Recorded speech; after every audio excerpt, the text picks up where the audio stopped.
من الشيطان اللعين الرجيم. بسم الله الرحمن الرحيم. الحمد لله رب العالمين والعاقبة للمتقين والجنة للموحدين والنار للملحدين، والصلاة والسلام على سيد الأنبياء والمرسلين سيدنا ونبينا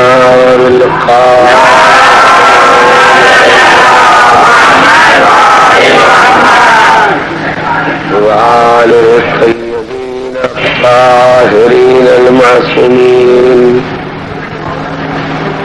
واللعنة الدائمة على قاتليهم وغاصبي حقوقهم وأعدائهم إلى يوم الدين. أما بعد، فقد قال الله تبارك وتعالى وهو أصدق القائلين: بسم الله الرحمن الرحيم. هل أتى على الإنسان حين من الدهر لم يكن شيئا مذكورا. صلوات الله.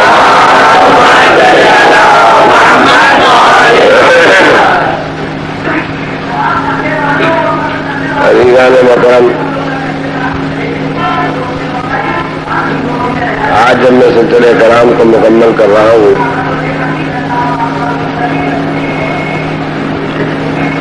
تو مجھے ایک بار آپ کو یاد دلانا ہے کہ سورہ دہر کی آیت کریمہ میں اللہ نے ہم انسانوں کو اس بات کی طرف متوجہ کیا ہے کہ ایسا وقت تھا جب یہ دنیا تھی اور انسان نہ تھا اور اس کا کوئی ذکر بھی نہ تھا. اس کے بعد والی آیت میں اللہ ارشاد کرتا ہے: اِنَّا خَلَقْنَا الْإِنسَانَ مِن نُطْفَةٍ أَمْشَاجٍ نَبْتَلِيهِ فَجَعَلْنَاهُ سَمِيعًا بَصِيرًا. ایک وقت تھا کہ دنیا تھی، انسان نہ تھا، پھر ہم نے انسان کو پیدا کیا. ماں باپ کے ملے جلے نطفے کے پیدا کیا اور اسے سمیع اور بصیر، ہوش اور گوش والا بنایا. اس لیے بنایا کہ ہم اس کی آزمائش لے سکیں اور وہ اپنی آزمائش دے سکیں. پھر آزمائش میں انسان کامیاب اترے. اس کے لیے اللہ کہتا ہے کہ اِنَّا هَدَيْنَاهُ السَّبِيلَ اِمَّا شَاكِرًا وَإِمَّا كَفُورًا. ہم نے صحیح راستے کی طرف انسانوں کی ہدایت کی. کچھ لوگ وہ تھے جو ہدایت پا کے ہمارے شاکر بنے، نعمتوں کا شکر ادا کرنے والے قرار پائے، اور کچھ وہ تھے جنہوں نے ہماری نعمتوں کو جھٹلا دیا اور کافر بن گئے. تو میں نے کل جہاں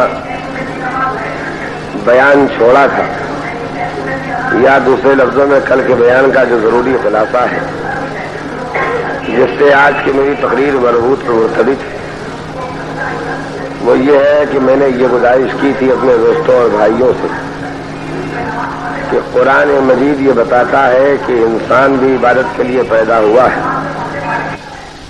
اور جن بھی عبادت کے لیے پیدا ہوا. قرآن مجید جہاں اپنی سچائی کے ثبوت میں یہ کہتا ہے کہ اگر تم اللہ کی کتاب مجھے نہیں مانتے تو میری جیسی دوسری کتاب بنا لاؤ، تو یہ جہاں قرآن انسانوں سے کہتا ہے وہاں جنوں سے بھی کہتا ہے. اسی بنیاد پر میں نے کہا تھا کہ حضور سرور کائنات جناب محمد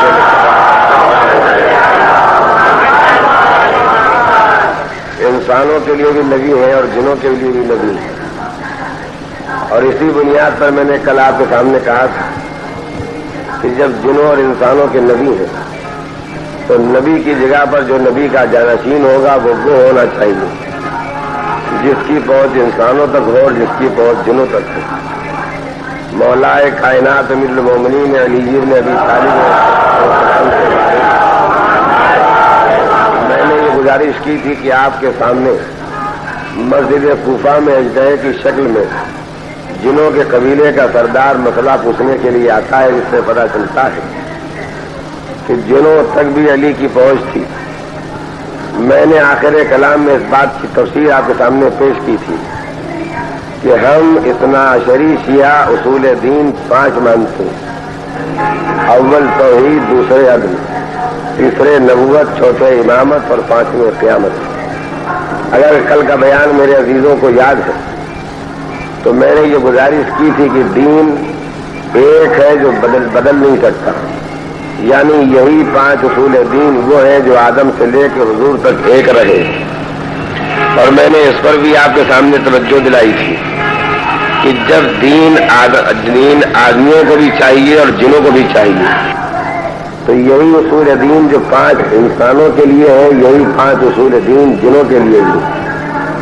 اور اسی بنیاد پر میں نے کہا تھا کہ شاید شیطان کو اللہ نے جنوں میں سے آسمان پر اٹھا لیا تھا کہ جب آدم کے سجدے کا وقت آئے گا تو یہ منکر بن کر شیطان تو بن جائے گا، لیکن شیطان بن کے لیے پتہ لگائے، اس سے پتہ لگ جائے گا جب یہ انسانوں کے بہکانے کے لیے اللہ سے دعا مانگے گا، قیامت تک کی زندگی کا سوال کرے گا، تو پتہ چلے گا اگر یہ عقیدے جنوں میں پائے نہ گئے ہوتے، اب ملائکہ میں نہ پائے گئے ہوتے، تو شیطان توحید کا قائل ہو کے اور قیامت تک کی زندگی کیوں مانگتا.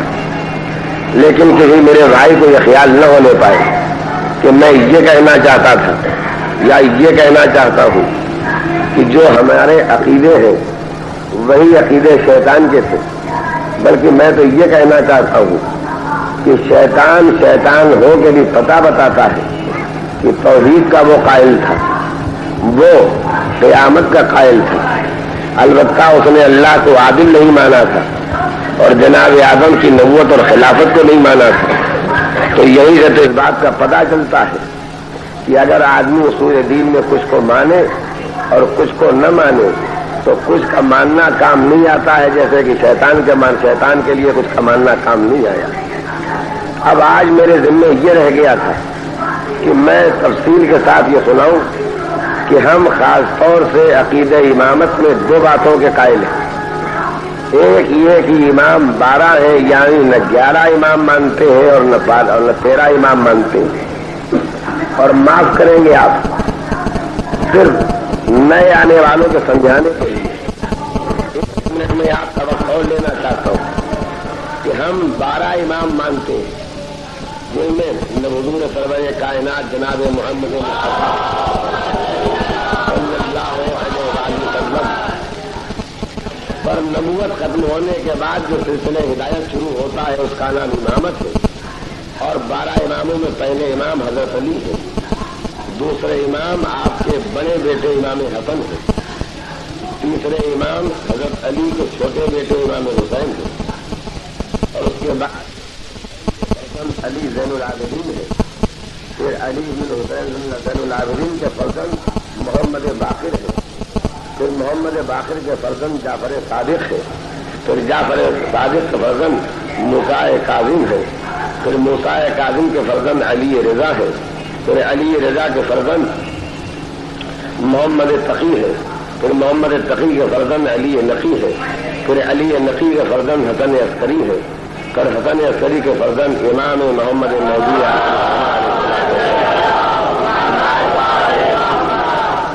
میں جہاں تک میری آواز جا رہی ہے اور جو بھی میرا بھائی میری بہن میری باتوں کو سن رہے ہیں ان سے مجھے یہی کہنا ہے کہ میں نے جن دلائل و حقائق کی روشنی میں ان 12 اماموں کو اسی ترتیب کے ساتھ مانا ہے وہ میں آپ کے سامنے پیش کیے دیتا ہوں.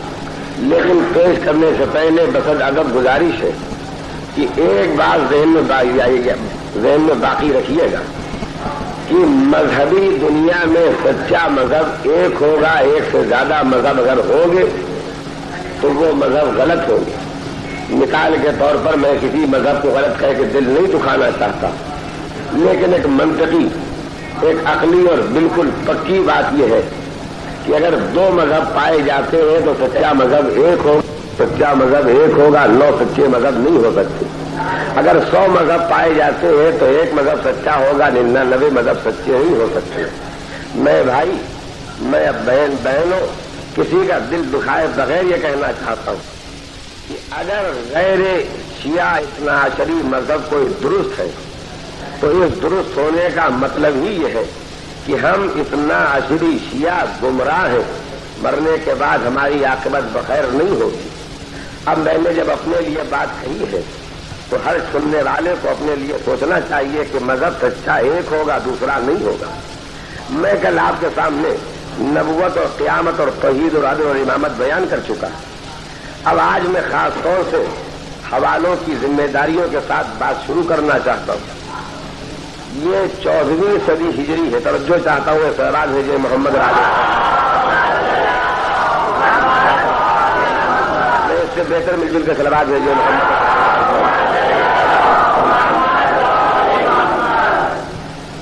یہ 14ویں صدی ہجری ہے جو چل رہی اور مکمل ہونے والی، یعنی یہ سن 1398 ہے جو شروع ہوا۔ 11ویں صدی ہجری میں ایک حنفی المذہب، شیعہ نہیں، اثنا عشری شیعہ نہیں، ایک حنفی المذہب عالم گزرے ہیں جن کا نام نامی اور اسم گرامی ہے عبد الرحمن چشتی۔ جس بھائی کو بھی دیکھنا ہوگا حوالے میں دکھانے کے لیے تیار ہوں۔ انہوں نے ایک کتاب لکھی ہے میرۃ المخلوقات۔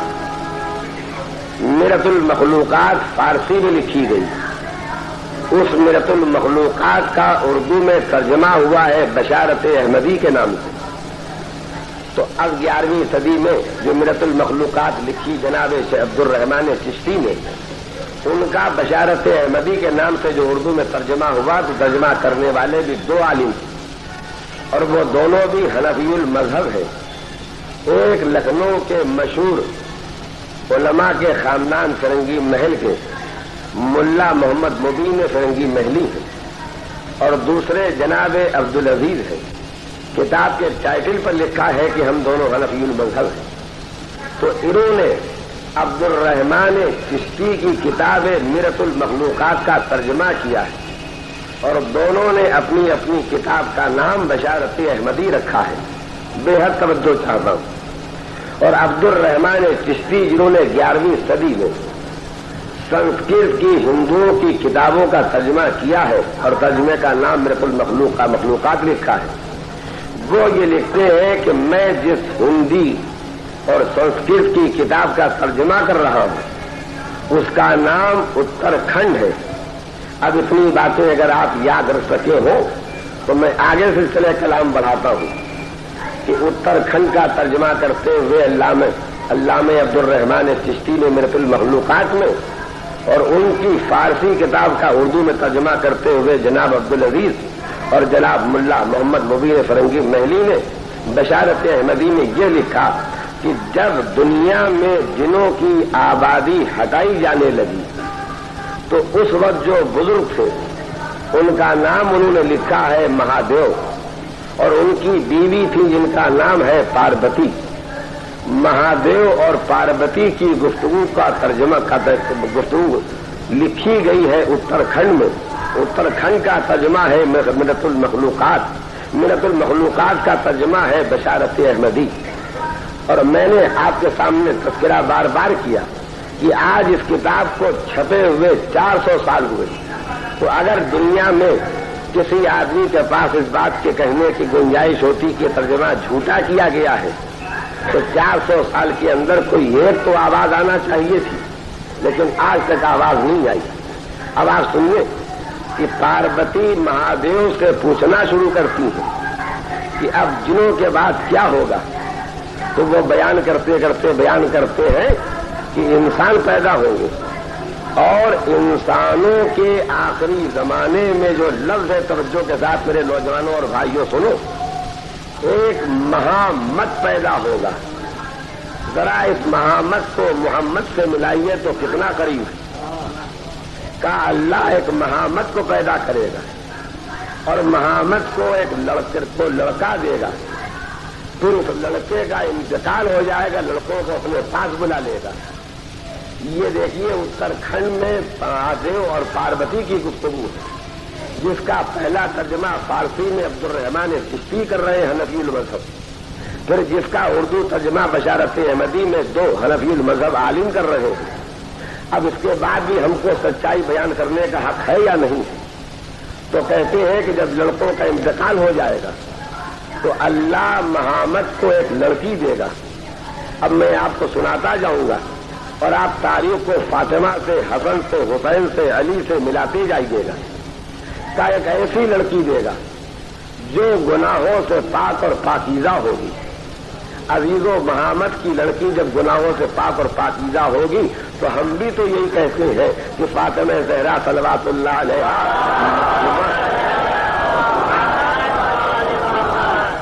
اس کے بعد مہادیو نے پاروتی سے کہا کہ اس لڑکی کو اللہ کا کے پاس بڑا درجہ تقرب کا نزدیکی کا حاصل ہوگا، اور اس کے بعد اس لڑکی سے 2 لڑکے پیدا ہوں گے.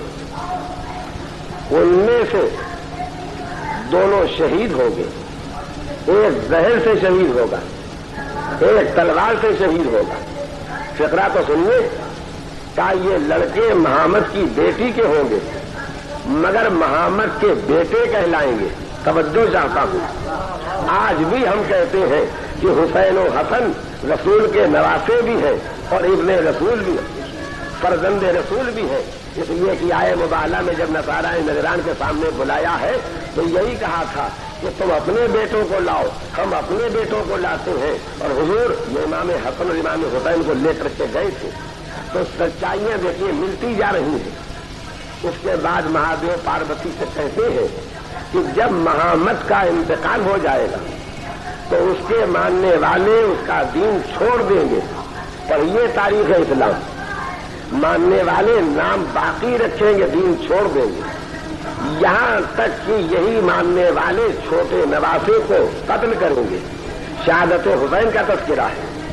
کہا اس کے بعد اللہ پھر اس نواسے سے اور اچھے بڑے آدمی پیدا کرتا رہے گا. آخر میں ایک مرد مومن و کامل پیدا ہوگا انہی کی اولاد میں سے، اور ان کی مدد کے لیے آسمان سے ایک مرد مومن کامل اترے گا. اب ذرا ملائیے کہ مہادیو اور پاروتی کی یہ گفتگو کتنی مطابق ہے اس بات سے کہ جب امام مہدی آخر الزمان علیہ السلام تو آسمان سے مددگار بن کر کے جناب عیسیٰ ابن مریم نازل ہو.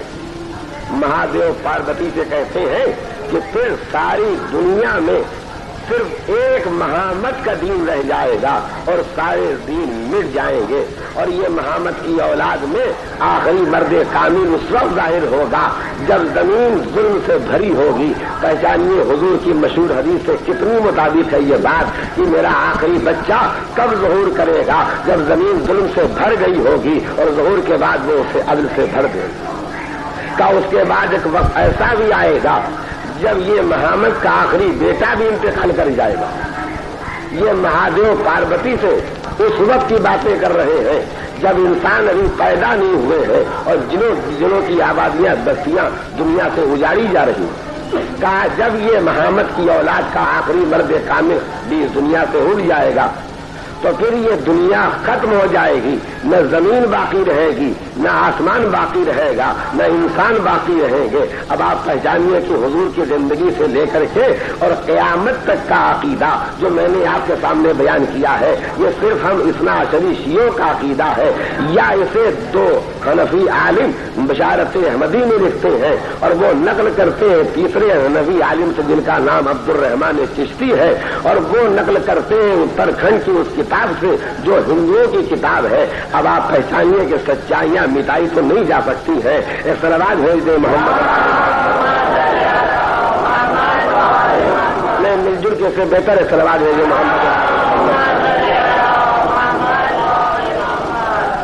اور دوسرا حوالہ سنیے. آج 2 قومیں پائی جاتی ہیں بڑی نامی اور گرامی اور مشہور ہو گئی. ایک یہودی قوم ہے اور ایک عیسائی قوم ہے. مسلمان بچے کو یہ بات معلوم ہے کہ 4 بڑی مشہور کتابیں نازل ہوئی. توریت جناب موسیٰ پر نازل ہوئی، زبور جناب داؤد پر نازل ہوئی، انجیل جناب عیسیٰ پر نازل ہوئی، اور قرآن مجید حضور سرور کائنات جناب محمد صلی اللہ علیہ وسلم پر نازل ہوئی. تو قرآن کی بات جانے دیجیے، وہ تو ہم مسلمانوں کی کتاب ہو گئی. لیکن آج بھی بائبل کے نام سے، کتاب مقدس کے نام سے وہ ساری کتابیں جمع ہیں جو توریت، زبور اور انجیل کی شکل میں نازل ہوئی تھی. ہم مسلمانوں کے عقیدے میں جیسی نازل ہوئی تھی ویسی نہیں ہے، بلکہ ان کو بدل ڈالا گیا ہے. اب میں آپ کے سامنے کہنا چاہتا ہوں کہ یہودی توریت کو مانتے ہیں اس لیے کہ وہ جناب عیسیٰ کو نہیں مانتے تو انجیل کو نہیں مانتے، مگر عیسائی ہو کے توریت کو بھی مانتے اور انجیل کو بھی مانتے. تو اگر میں توریت کے حوالے سے جو آج عربی میں، فارسی میں، اردو میں، دنیا کی مختلف زبانوں میں چھپ چکی ہے اور اس کے ترجمے ہو چکے ہیں، اور ترجمہ چھاپنے والے مسلمان نہیں ہیں، کتاب مقدس کے چھاپنے والے جتنے ہیں سب عیسائی ہیں. تو سن کے یاد رکھیے، جیب میں پنسل کاغذ ہو تو نوٹ کر کے رکھیے کہ توریت کی جو کتاب پیدائش ہے، اس کتاب پیدائش کی جو 20ویں آیت کا نمبر ہے، اس میں یہ لکھا ہوا ہے کہ اللہ یہ کہتا ہے، ذرا توجہ کے ساتھ سنیے، اللہ یہ کہتا ہے کہ ہم نے ابراہیم کی دعا اسماعیل کے بارے میں سنی. ہم نے ابراہیم کی دعا اسماعیل کے بارے میں سنی. آگے بڑھنے سے پہلے میں اتنا یاد دلاؤں گا کہ آج ہمارے پاس جو قرآن مجید موجود ہے اس میں یہ تذکرہ موجود ہے کہ جناب ابراہیم کے لیے اللہ نے کہا کہ انی جاعلک للناس اماما. اے ابراہیم، ہم نے تم کو انسانوں کا امام بنایا. تو جب آج قرآن کہتا ہے کہ ہم نے ابراہیم کو انسانوں کا امام بنایا، تو اتنا تو مانو کہ کم سے کم عہد ابراہیم میں امامت کا عقیدہ پایا تو جاتا تھا، تبھی تو امام بنائے جا رہے. تو جناب ابراہیم نے فوراً کہا وَمِن ذُرِّيَّتِي، پالنے والے مجھے تو امام بنایا ہے، مگر میری اولاد میں بھی کچھ کو امام بنا دے. تو قرآن مجید کا فقرہ ہے کہ لا ینال عہدی الظالمین، ابراہیم ہم تمہاری اولاد میں امام بنائیں گے، مگر ہمارا یہ امامت کا عہدہ کسی ظالم تک نہیں پہنچے گا. تو معلوم ہوا کہ قرآن مجید بھی کہتا ہے کہ اولاد ابراہیم میں جو غیر ظالم ہوں گے، جن سے گناہ سرزد نہیں ہوگا، جو معصوم ہوں گے، وہ امام بنائے جائیں گے. اب قرآن مجید کے اس بیان کو اگر آپ توریت کے بیان سے ملانا چاہتے ہیں تو ایک پرجوش صلوات پڑھ کر کے سنیے نہیں.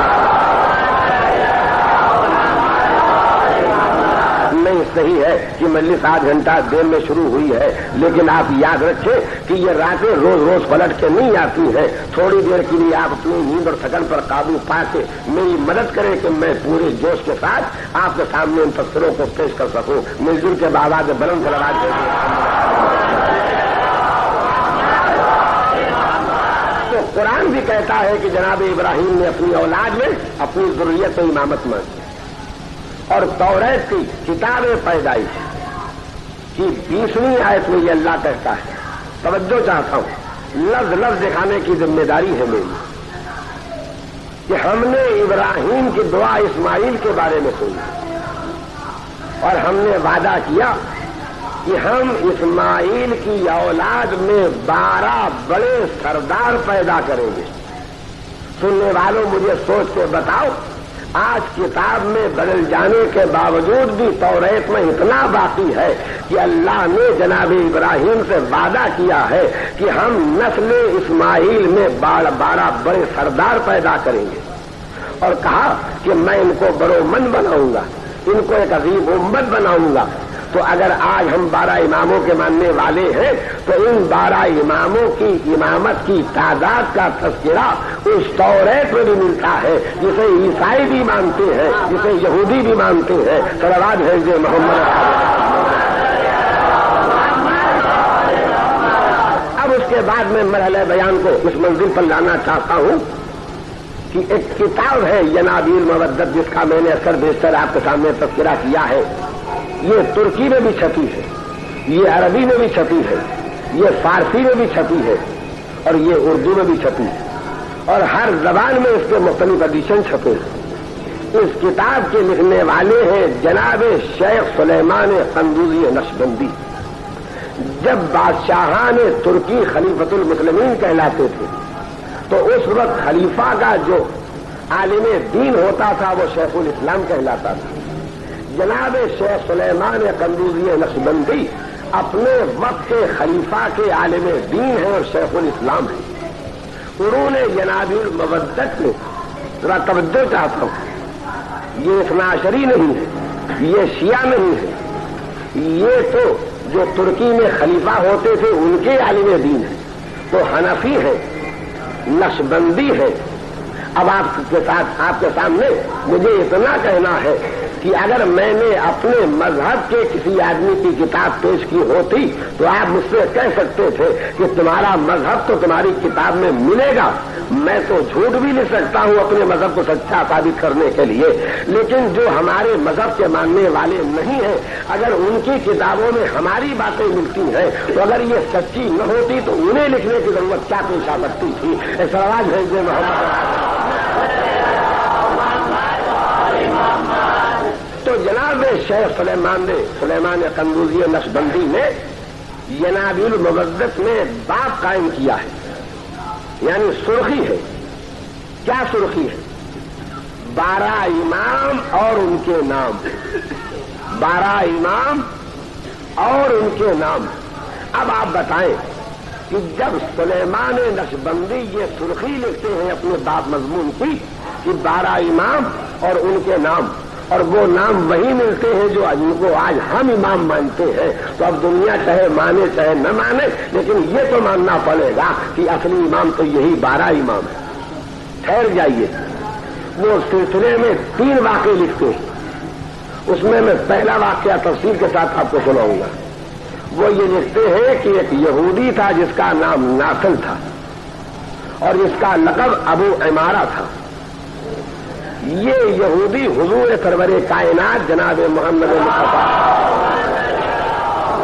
صلی اللہ علیہ وآلہ وسلم کی خدمت میں حاضر ہوتا ہے اور حاضر ہو کے کہتا ہے اے محمد، توجہ کے ساتھ سنیے، اے محمد میں کچھ باتیں پوچھنے آیا ہوں، اگر آپ ان باتوں کا جواب صحیح دیں گے تو میں مسلمان ہو جاؤں گا.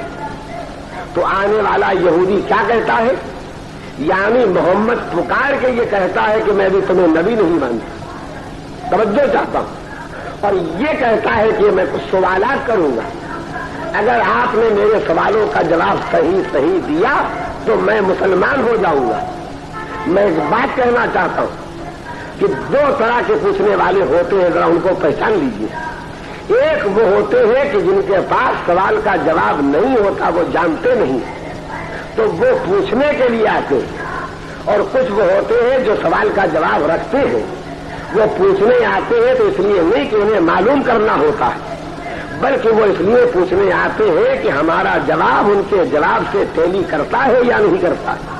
مجھے تو رات دن راستے گلی لوگوں سے ملاقات کا موقع ملتا رہتا ہے. تو 2 طرح کے پوچھنے والے ہوتے ہیں، ایک نہ جاننے والے جو پوچھنے آتے ہیں تاکہ جان جائیں، اور ایک جاننے والے جو اس لیے پوچھنے آتے ہیں کہ تم جو بتا رہے ہو تمہارے پاس علم صحیح ہے یا نہیں. اب میں آگے بڑھنے سے پہلے یہ پوچھنا چاہتا ہوں کہ اس ناصل یہودی نے جس کی کنیت ابو عمارہ ہے، پیغمبر کا نام لے کے کہا محمد میں تم سے کچھ سوالات پوچھنے آیا ہوں، اگر تم نے میرے سوالات کا جواب صحیح دیا تو میں مسلمان ہو جاؤں گا. تو آپ آگے واقعہ پڑھنے سے پہلے اتنا تو سوچئے کہ یہ یہودی جو سوال کر رہا ہے ان سوالوں کا جواب اس کے پاس موجود ہے، اور وہ ان جوابوں سے حضور کے جواب کو ملائے گا. اگر جواب سے جواب مل جائے گا تو مسلمان ہوگا، اور اگر جواب سے جواب نہیں ملے گا تو مسلمان نہیں ہوگا. میں واقعہ سنانے میں دیر اس لیے لگا رہا ہوں کہ میں اپنے سمجھدار پڑھے لکھے مجمع کو، اپنے بھائیوں اور اپنی بہنوں کو